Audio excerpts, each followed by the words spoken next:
What is going on? Welcome to Greggles TV. In this video, we're going to talk about what are the downsides of having the Oppo Find N5 so thin. And this will probably carry over to almost any phone that is really super thin. And let's get right into it. The first one being, this has a Snapdragon 8 Elite processor, but it doesn't cover all 8 cores. It only covers 7 of the cores. So the benchmark scores that you're going to get are going to be a couple thousand points less than what they could have been, 1,000 to 2,000 points less.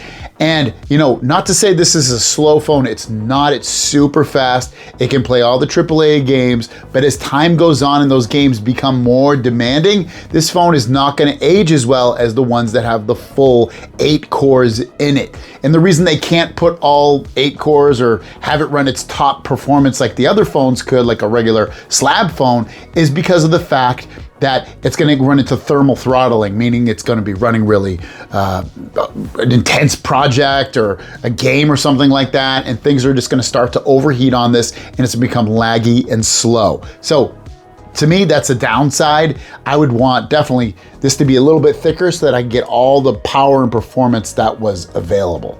The next one is speakers. I compared this to the speakers on the OnePlus Open, which is a thicker phone. OnePlus Open has better, louder sounding speakers, all because this is so thin and they potentially can't put as good as a dynamic driver in there for audio as they could have if it was a thicker phone. And that's, again, to me, I would rather have better sound than having a super thin phone.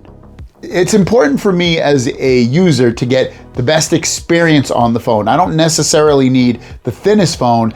I want the best performance and I want amazing speakers. These speakers are good. They are not great. There are phones that are less expensive than this that have better speakers, that is for sure. Not a big deal to me, but I know some people are disappointed that it doesn't have any internal pen. Now, if this phone was thicker, you could fit a pen. And this phone is so thin, you just can't. It's literally as thick as a USB-C port, and it's just basically impossible probably to fit in a pen at that point. And it's nice if you're using any kind of pen on this, because this does have pen support if you have the right pen. And it would be great for that pen to be able to fit inside so you don't lose it. You don't have to carry it separately from the phone or get a case that holds it. It's just great when you can put a pen into the phone. And this phone's even thicker. This still don't have pens, obviously. Talking to you, Galaxy Z Fold phones, those phones are S Pen compatible, and they don't have, or they're thicker than this, and the pens still don't fit in. But yeah, definitely a factor in thinner phones that you'll never probably get a pen that'll fit inside. The other one is it could potentially be more brittle or bend easier. You've seen the really thin iPads and how those bend. This is, again, so thin that, you know, potentially if you just had a bad day with it and you bent it just a little bit, this thing could get crooked, it could get damaged. It feels pretty well built, don't get me wrong. But like I said in a previous video, one of my buddies, he has a Galaxy Z Fold 6 like me. He held this phone, he's like, man, it kind of feels like a toy in a way. Feels like I might break it.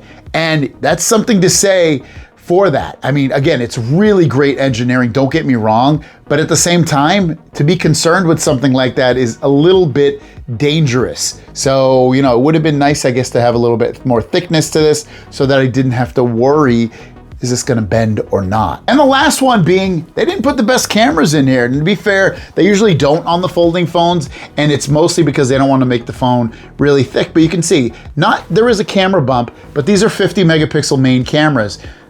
Put in 200, match your other phones that are out there. Put the best cameras in here. We're paying top dollar for these phones, and this doesn't have the best cameras. Don't get me wrong, this takes good photos and good videos. I've captured them on previous videos on this device, but it is something to say again that it being so thin that they'll probably never be able to put that 200 megapixel camera in there because it's just gonna stick out so much. So those are some things to be concerned with and to know about, even though this phone's really cool and thin, that because of those factors, other things have been, I wouldn't call it neglected, but they've been, you know, downgraded. So let me know your thoughts on this in the comments down below. Have a great day. We'll see you down the road. Peace.